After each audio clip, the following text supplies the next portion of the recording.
We're talking about heart whispering. The Bible says a gentle answer can break a bone. Sometimes the way to accomplish something is through gentleness, not through harshness. And that's what we're looking at. I want you to think about an infant with me. An infant is in a crib, and the infant wakes up hungry. Hunger is an alarm alerting the infant to the presence of an unmet need. That's what hunger is. It's a God-given alarm system. The infant makes the need known by crying. And a couple things can happen. If the cry is met with a timely response, the mother or father attends to the child then, the hunger stops, and the crying stops, and the need is met. It's the way it works. If the need is met with a timely response, if the cry is not met with a timely response, the hunger doesn't stop, the crying doesn't stop, and something starts. Heartache starts. What began as a physical need, if there is not a timely response, becomes an emotional need. What began as a stomachache now becomes heartache. What began as a matter of the stomach now becomes a matter of the heart. And there is the sense then in the child, conscious or not, have I been left? Have I been forsaken? Are they not here? Or are they here and are not willing to be responsive? And then, again, what had been a stomach issue now becomes a heart issue. And the child feels abandoned and alone. If you offer food to the child, to the infant, before meeting this other need, this heart need, this emotional need, you who are moms and dads, you understand that the child will not eat, or if the child feeds, will feed fitfully. They need to receive something before they receive what they would bring into their stomach. They first need something to bring into their heart. Gentle whispering meets the heart need. Gentle whispering meets the heart need. Heart whispering meets the emotional need. When the heart is comforted, the stomach can be filled, and the infant feeds comfortably. The infant grows up, becomes a grown-up. And when you're a grown-up, different needs develop. All kinds of needs develop. To be successful, competent, loved. Not just things into the stomach, but we can call those different things hungers, I think. The way to signal needs develop as well. We have different ways of crying, different ways of whining, different ways of making the need known. Finding different ways to keep differing hungers at bay is part and parcel of the fabric of life. It's common, it's natural. It's just what it means to live in a world.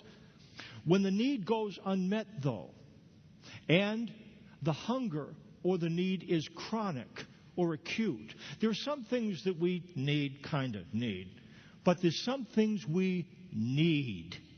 And when the needs go unmet, the capital N-E-E-D go unmet, an emotional need is created. Heartache is created. We're not so in touch with heartache as adults. We have a tendency to believe that all we really need is to get what we want. All we really need is to have the first need met. And if we're crying out for companionship, we just need to get more companionship, more romance. If we feel like our world is limited, we don't have enough resources to be able to get what we want, then we think, no, the solution's not in romance, the solution is in finance. I need to get more material possessions. I need to get more goods so that I can experience more, find more, accomplish more. We tend to believe that by satisfying the need for finance and romance, or silencing the need, pretending we don't need it. I don't need money. I don't need friends. I don't need anything. We try to satisfy the need or silence the need. And if we can't do either, we submerge the need.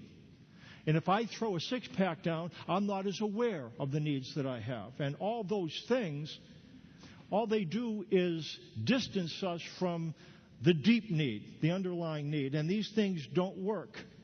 Now, again, we don't cry and scream, but trying to meet a heartache with finance and romance alone is a little bit like feeding a bottle to an agitated infant. They're not ready for it. What do they need to receive first? They need to be whispered to gently. They need heart whispering to deal with the matter of the heart, to deal with the heartache. Heart whispering soothes the heartache. Comfort is needed to meet the emotional need. Gentle whispering is still needed to meet the heart need. Heart whispering meets the emotional need. Some of you are saying, yeah, fine, yeah, whatever. J.C. Chambers, who's going to come up in just a second, and talk about what happens when we ignore the inside needs. It leads to bitterness. We find ourselves being harsh with ourselves or others, and he'll be here to describe that briefly. I want to apply it spiritually. I want to say unmet needs breed heartache. Look at under point A in the sheet in the worship folder. I want to read a passage. Endure hardship as discipline. God is treating you as sons. For what son is not disciplined by his father? If you are not disciplined, and everyone undergoes discipline, then you are illegitimate children and not true sons. God disciplines us for our good, that we may share in his holiness. No discipline seems pleasant at the time, but painful. Later on, however, it produces a harvest of righteousness and peace for those who have been trained by it. The reason why he writes about these things, about endure hardship as discipline, he's not just telling them something because he thinks they might need to hear it. He knows what's happening here. These individuals had experienced chronic need, not just for 1 day or 2 days, but for 2 weeks, 3 weeks, 5 weeks, a year, 5 years. They've been dealing with chronic need for a while now. They assume that because they still are experiencing difficulties, they are not experiencing the social kind of connections that they would associate with having needs met. They are not experiencing the kind of financial resources. They can't get good jobs. They can't make great friends. And they assume that because they have these needs, that God doesn't care for them. They assume that he has abandoned them, that he has left or forsaken them. And because this has happened over time, heartache begins to bloom. In the passage, the writer encourages them to see the presence of difficulties not as the absence of God, not as the absence of divine activity, but that is the association that they had made. If God were active and really cared, I'd have more friends than I have. If God cared, I would have more money, more material blessing than I have. This is the way their thinking has led them, and now they feel abandoned, left, forsaken. And what the writer says, don't associate the presence of difficulties with the absence of God. It says the problems you are experiencing are not due to God's distance from you. He has not pulled away from you. You will not be able to get him to cooperate with giving you everything you want, but you can experience getting what you need. God wants to whisper to your heart. That's what he tells them. And I'll be very direct with you. You have problems, social problems. You don't have the relationships you'd like to have. You thought by this time in your life that you would have it solved. But you don't. You don't have the material resources that you need. You don't have the needs in a number of different areas of life. And again, I'm going to be direct. The problems that you are experiencing are not due to God's distance from you. I'll tell you exactly what this writer told these people here. It's not because God has moved away from you. He has not pulled away from you. Now, you will not get him to cooperate with giving you everything you want. I don't care how much you pray, how good you are. It just doesn't work that way. You can experience getting what you need. What is that? I want to suggest that you need to hear God whispering to your heart. And I want to suggest that it will be easier to manage craving if you take time to listen to what God says to your heart. Heartache breeds bitterness. JC's going to come up.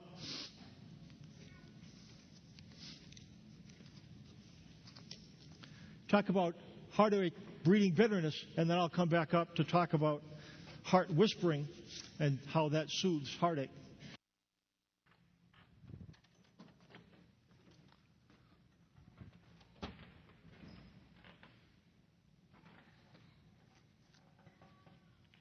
Good morning.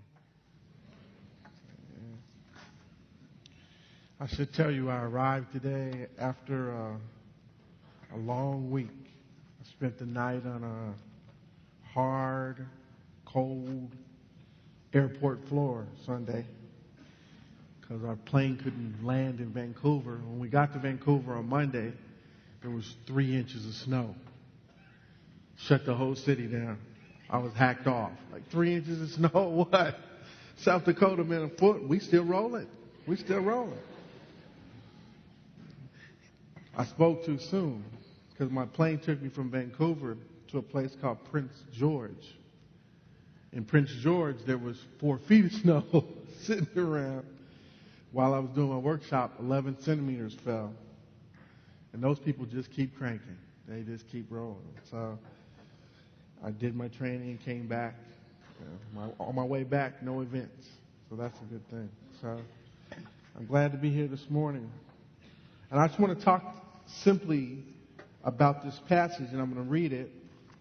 And then I'm going to ask you to do a little work. Untreated heartache breeds bitterness.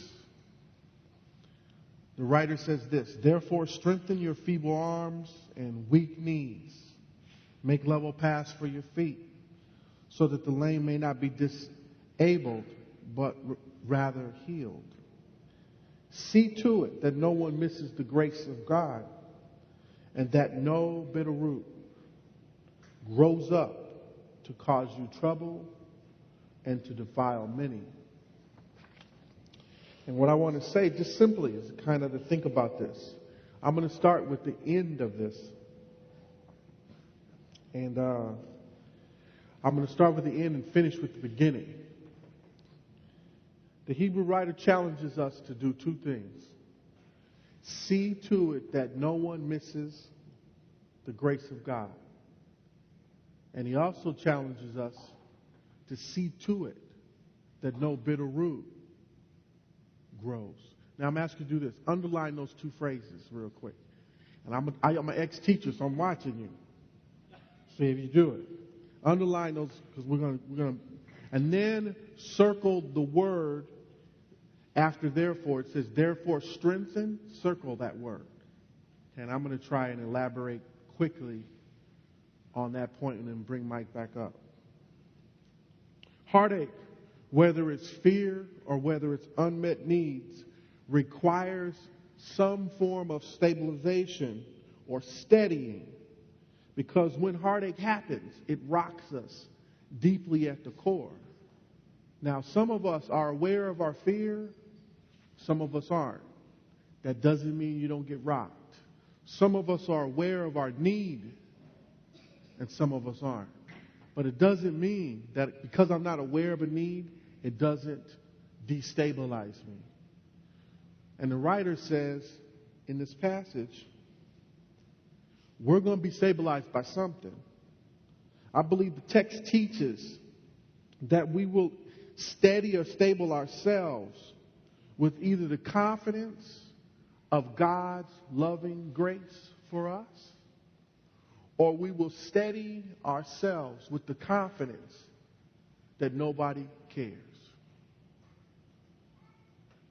We will either be confident that our needs will be attended to by a loving God who knows you, knows your pain, knows your bright side and your dark side, knows what you do well, knows what you don't do. Or we will either have confidence in the fact that we are alone, left to our own devices by a punishing or neglectful or even vengeful God. The writer in Hebrews challenges us not to let this bitter root grow, because if it does, there's two guarantees. Write that down. Two guarantees. There's two guarantees. Bitterness leads to two things for sure.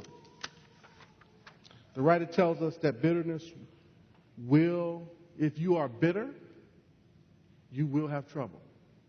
If you are bitter, you will have trouble. And if you are bitter, the bitterness and the trouble you have will defile many. And what that means is it'll destroy relationships. It'll also move people away from confidence in God and good. Let me talk about trouble real quick. Trouble means, the Greek there is really important. Trouble means because I don't trust good or I don't trust love. Trouble means I don't trust good, I don't trust love, so I don't engage others. And I will work from the notion that I'm either below you or above you, because that's what they were doing in the church. People were either getting it and getting talked about because they're dummies, or they're just that's simple grace, that stuff. Or people were looking down their nose from above. And there was division in the church. And there was a pull. Those who are hanging on as best they could to grace.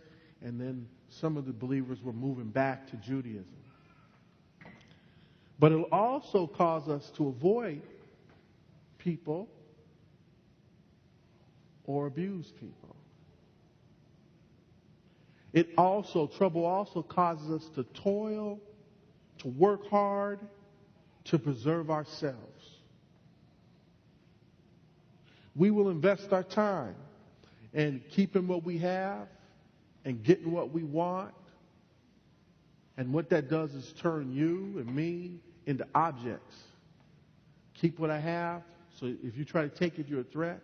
Get what I want. If you got it, I'm going to take it from you. Turns people into objects. And we will toil to keep that at the expense of others and eventually at the expense of ourselves. Now, I'm saying you and I mean me. I'm saying you and I mean we. Because I could show you a picture of me some 15 years ago where toil took me to the place of almost dying. Toil took me to the place, and I was doing good stuff. I was helping kids, but I was helping kids for the good of kids, but I was also helping kids for my own good. So in some ways, I needed kids to turn out well so I could feel good about myself. And I invested everything I had in that. Trouble also leads to what happened. That I will invest my time in keeping what I have and getting what I want. And I will toil. The scripture says for men, they will turn their focus towards the field, and the field will yield thistles and thorns. Here's what the writer also implied in the word trouble. You will end up tired and exhausted. You will end up tired and exhausted. Secondly, the writer says bitterness causes trouble, and he uses the word defile many. Simply put, because I'm invested in me, many of the people around me that are given to me by God will miss the grace of God. Because grace won't be coming out of me. Grace won't be coming out of you. The passage, which I can't go into, is tied to the story of Esau. Defilement is an interesting thing. If I get filled with poison and bitterness, a bitter root sets up, I turn away from love and I turn into a creature that craves the thing that I want. Now, you know where I'm going, because I did this before. I do that thing where I turn into Smeagol, my precious. And I turn into a person who pursues precious at the cost of others. Esau, the writer says, Esau turned his back on his birthright. Came home one day, was hungry. His little brother was cooking some stew. He said, hey, dude, I'll trade you. Or his little brother, who was smooth, he said, hey, man, I'll give you a little bit of this good soup if you give me your birthright. Esau just come in. He was famished. He said, hey, all right, dude, you can have my birthright. Give me some stew. What he also didn't know was that Esau was the firstborn and Jacob was the second. So in that tradition, Esau had the blessing. Jacob knew it. So he got his brother to give him his birthright, and then he dressed up like Esau and got his father to give that firstborn blessing. Now Esau finds out, and he turns into Schmeagle. He turns into Gollum. He's my precious. He wants it, but it's too late. It's too late. Can't go back. So sometimes our choices in bitterness, we can't take it back. If I hurt someone in bitterness, I can ask for their forgiveness, but that relationship is forever damaged. It's only by the grace of God that things can be corrected, right? So God forever loves us, but He can't always. Bitterness drives us to crazy stuff, and we make decisions out of that, and it defiles many. The poison gets spread. So I want you to think about. So we go back to the front end of the verse real quick, and it says this. So instead, we are to brace ourselves with the truth and the reality of the gospel, that God gives His love and His access to His room for free. And what that means is we are to strengthen. He says, steady your feeble arms and your weak knees. Now, I know about weak knees because when I play basketball, I got to wear 2 braces that have metal gadgets and stuff on my knees because my knees are real feeble, real weak. And he's saying that word strengthen means to attach yourself to something that doesn't move. To attach yourself to something that's locked in. A root grounds us. We can attach ourselves to a bitter root, or we can attach ourselves to a graceful root. So God sees your heart, and He keeps His promises. He says He'll never leave you. He'll never forsake you. You might be sitting here and you're saying, well, yeah, but I don't feel like it. I don't feel attended to. I don't feel cared for. I especially don't feel protected. But the writer of Hebrews wants us to remember that the critical focus is spiritual, that the critical focus is future, that the critical focus is eternity with God. Now, they told us we squeak when we both up here, man. So they told me last time we squeak when we both up here, man. So you got to lose weight. I got to lose some weight. I'm getting fat. Yeah, we do. Let's return to the child in the crib. They've been left alone. They've cried, and the need wasn't met in a timely way. And they continue to cry. The physical need has become an emotional one. If the child is subject to chronic disregard, they'll go through a couple of stages, the stages of heartache. It begins with protest. And at the beginning, when there's an unmet need, there's a sense of making it known, crying, I want what I want. But if that keeps on going for a while, you can't sustain that type of effort, and it becomes despair. And what a child will do is then there will be a depression and a sadness. And then if that continues, then it will go to detachment. And it's too painful to be aware of the fact that because I have unmet needs, that indicates that I'm not cared for. And they'll protest and then despair and then detach. And at that point, they have stopped caring. But is it that they don't care? No. That heartache went untreated.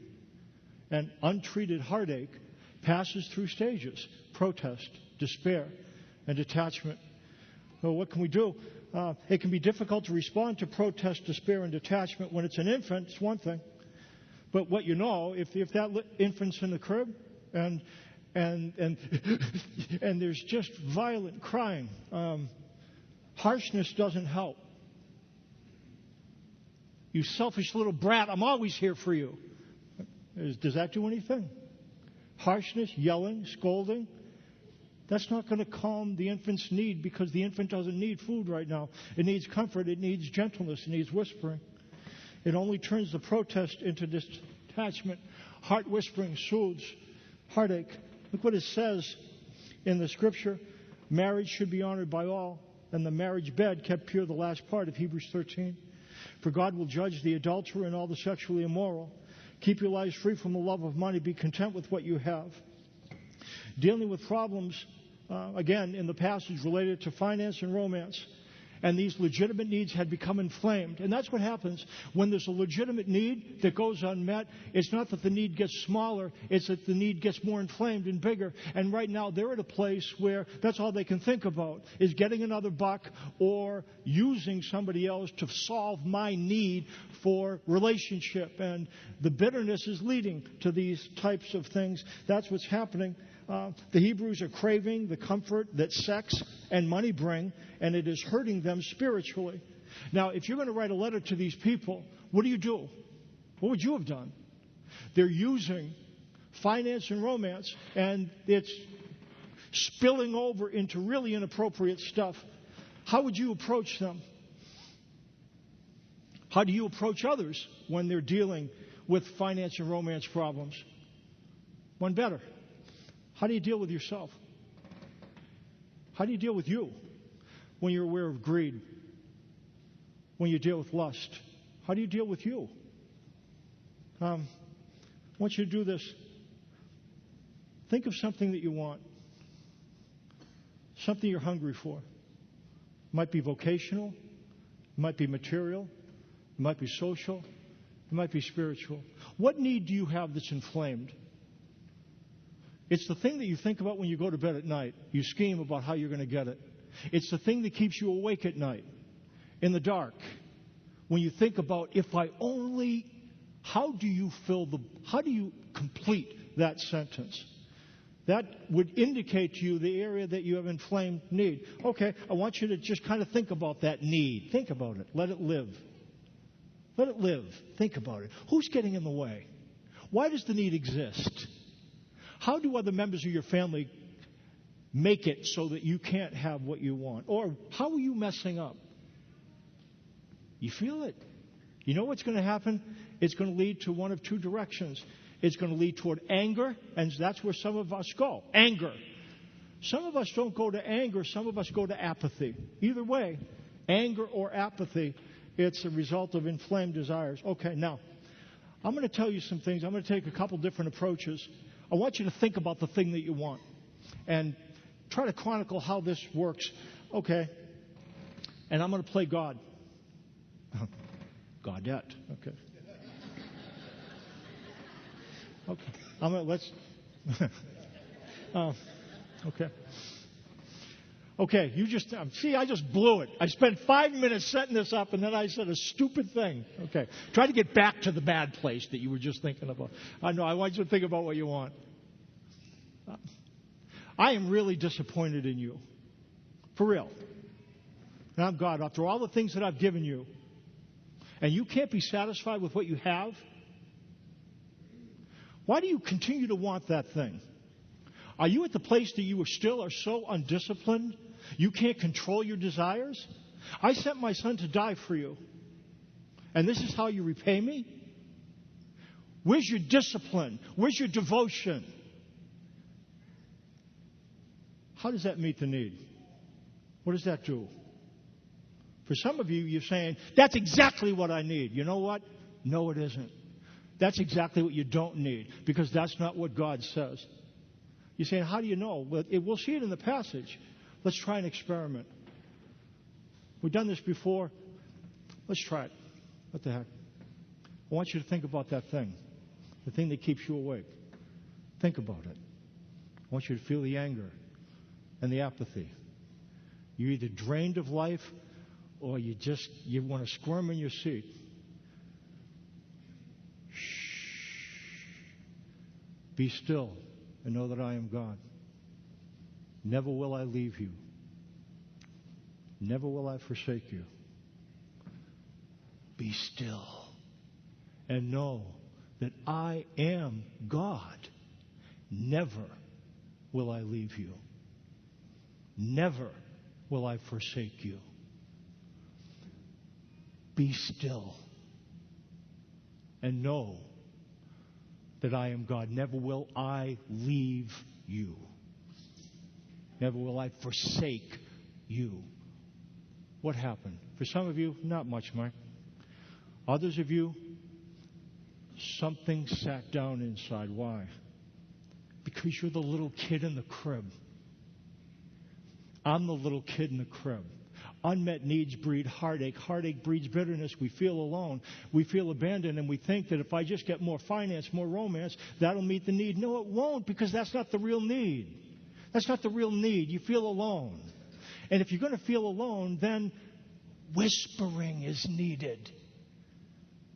You think you need to shout at you. You don't. You might think God needs to shout at you. He doesn't. God would whisper. Jay, come on up. That's what he does in the text. He said, keep your lives free from the love of money. Be content with what you have. He's saying, don't let the need for finance and romance go like this. But then, look at what it says in the passage. What does he say? Because God has said, never will I leave you, never will I forsake you. You know how God addresses you in the midst of our craving, us in our craving? He whispers. Because that gets it to the root of the problem. Jay, weigh in. So think about a voice that's calming. Close your eyes for a second.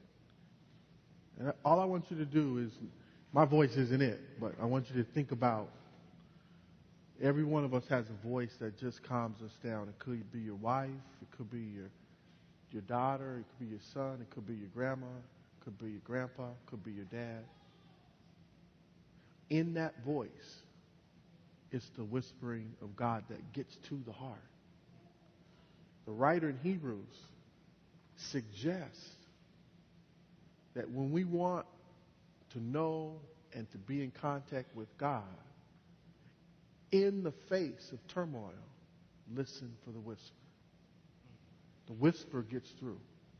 And the whisper is, you can have confidence, I'm here, even when it doesn't look like it is. You can have confidence, you're not alone. You can have confidence, you're cared for. You can have confidence, this too will work out for my good. Mm-hmm. Open your eyes and hold on to that voice, whatever and whoever's voice that is. Make that and listen for that, because that's God. And his goal is not to scream at us. Now, he's going to call us. He says two things. He's going to bring us to grace, but he's also going to bring us to the light, which means he's going to shine light on stuff. But when he shines light and you see his face, it ain't going to be this. It's going to be, come on, son. Come on, daughter. I'm with you. But he's going to shine light. Because he wants us to see what he does, to see his face fully. And his face is not frowning. He likes you. He likes me. Bring the worship team up and we're going to close. Again, we're making the point. As the worship team comes up, heart whispering, it's not just because, it's because I think that's what we need. The verse at the top, I think this could be a heart whispering verse. We talked about it before. If you haven't memorized this, and if you haven't used it to whisper God's truth to yourself, memorize the one at the top. Be still and know that I am God. Never will I leave you. Never will I forsake you. From Psalm 46:10, Hebrews 13:5. Memorize that. Think about it. When the needs and when the craving gets high, you think about this and you'll be surprised at the impact of heart whispering.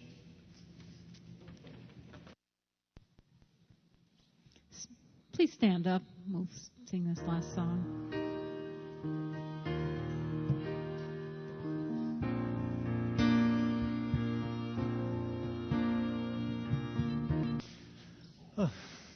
Father, it seems like we we grow up and our needs grow up, but some basic things stay the same. In some ways, we don't outgrow that kid in the crib. That says we have needs at two levels. We have a surface level of needs, but then because they do go unmet, we have an underlying one. And the underlying one is powerful and dismissed.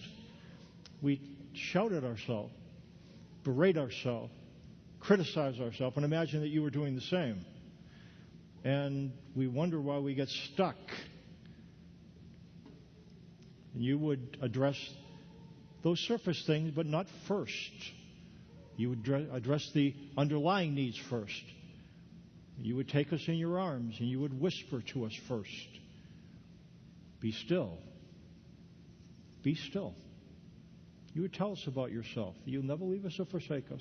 I ask that you to help us to be wise with dealing with ourselves. Directing your word to our heart first. And as we deal with others, they don't always accept it, but it really is where the need lies. Thank you for your wisdom. Continue to help us to be the men and women you want us to be, because we hear you whisper. In Jesus' name, amen.